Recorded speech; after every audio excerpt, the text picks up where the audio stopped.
Hi there, Keith here with another video blog. Today I'll be reviewing the new movie by James DeMonaco called The Purge, starring Ethan Hawke and Lena Headey. Or is it Headey? I honestly don't know and I'm not sure, and I do apologize. I know that I might have just insulted a lot of Game of Thrones fans because apparently she's pretty big on that show, but I apologize in advance because I've never seen it. Something I'll try to rectify in the future. But nonetheless, today will be reviewing The Purge. Now, The Purge is a very interesting movie, and because of The Purge, I actually want to start a movie club. I do. I want to get together with friends and talk about movies and talk about the ins and outs of them, the intricacies of them, and the whole moral issues that come out of them.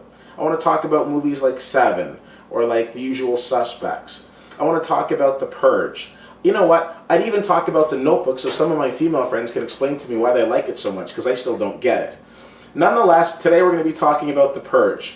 Now, if you don't know, the plot of The Purge is pretty simple. In the not too distant future, the crime rate in the US is pretty low, the unemployment rate is down to 1%, and everybody seems to be joyful and happy.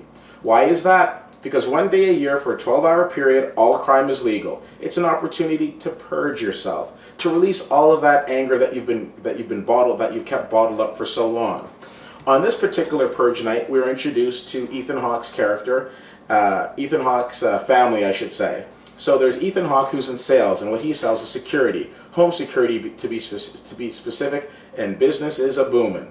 He's been doing extremely well, and they've got new additions to their house, and they're pretty much the envy of all the neighbors.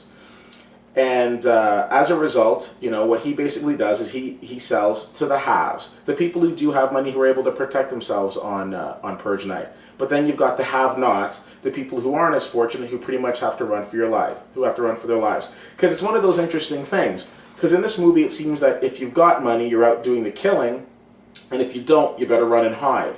But then you think to yourself, and this is where the whole movie club comes into it, because then you start thinking to yourself, is there somebody out there that you would want to kill on this 12-hour period? Is there somebody who'd want to kill you?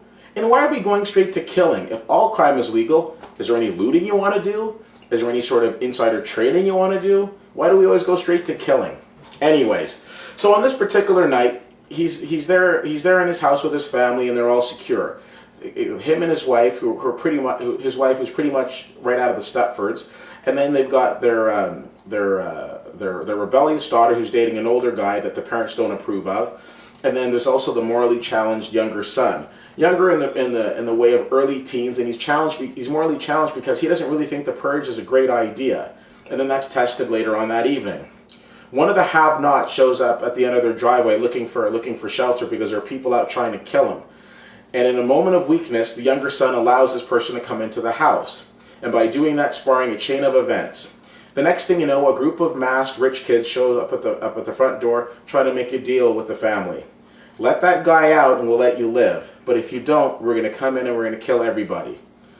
This movie is very interesting to me because it's very original. In a time where we're seeing nothing but sequels or nothing but superhero fanfare this summer, it's nice to take a little break from the norm.